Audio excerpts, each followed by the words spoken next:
Mkhaimar Abusada is a political analyst from Gaza. He's now joining us live to talk about what's happening in Palestine. Mkhaimar, welcome to the program and thank you very much for giving us your time.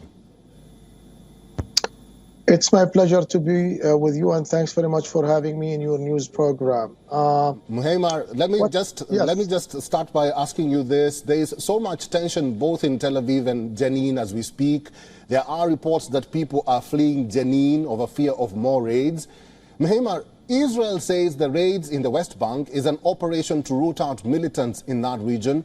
Do you think Israel's claims of heavy militant presence in that area are justified? Well, let me start by saying that, yes, there are a number of militant Palestinian resistance fighters and resistance groups are based in the Jenin refugee camp who are responsible for a number of attacks against Israeli settlers and also Israeli military checkpoints in the West Bank.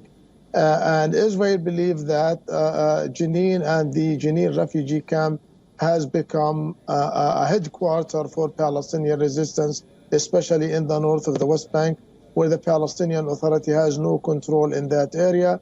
And the Israeli army has conducted a number of military raids recently to try to uproot Palestinian resistance fighters and groups from the refugee camp. Right. But let me also add that the bottom of the problem is the continuation of the Israeli occupation. What we are witnessing now is an Israeli occupation that has been going on for 56 years now, that started in June of 1967. And the Israeli occupation and also Israeli settler violence against Palestinian villagers and Palestinian civilians also has exacerbated the situation. Just 2 weeks ago, a Palestinian resistance killed 4 settlers, and as a result, groups of Jewish settlers ran into Palestinian villages, set them on fire. Homes, vehicles, and farms were set on fire by Israeli Jewish settlers, where there are roughly 800,000 Israeli Jewish settlers who have been planted in the West Bank and East Jerusalem over the past 56 years.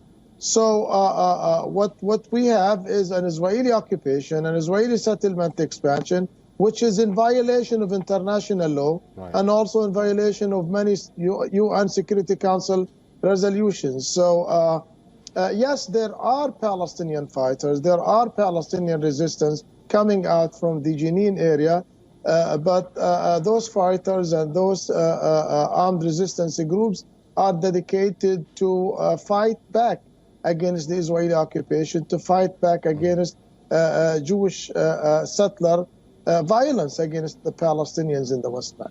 Mkhaimar, let me ask you also this. The president of Palestine, Mahmoud Abbas, suspended contact and even security coordination and said that other ties would also be cut.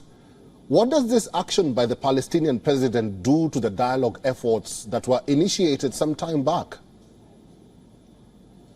That is definitely a very good question. As you very much know, we have a Palestinian Authority that was established in the Palestinian territories, which is a self-rule government that is responsible for the daily life of the Palestinians in the West Bank and Gaza Strip. The Palestinian Authority was created after the signing of the Oslo Agreement in 1993, about 30 years ago.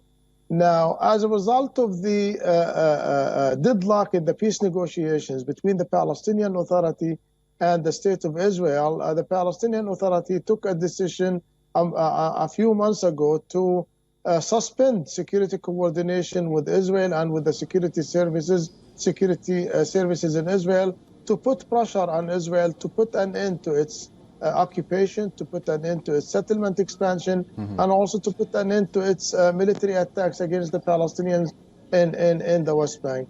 Unfortunately, none of that has happened. Israel has been given a green light from the U.S. and from Western countries to continue with its occupation, to continue with its military attacks against the Palestinians.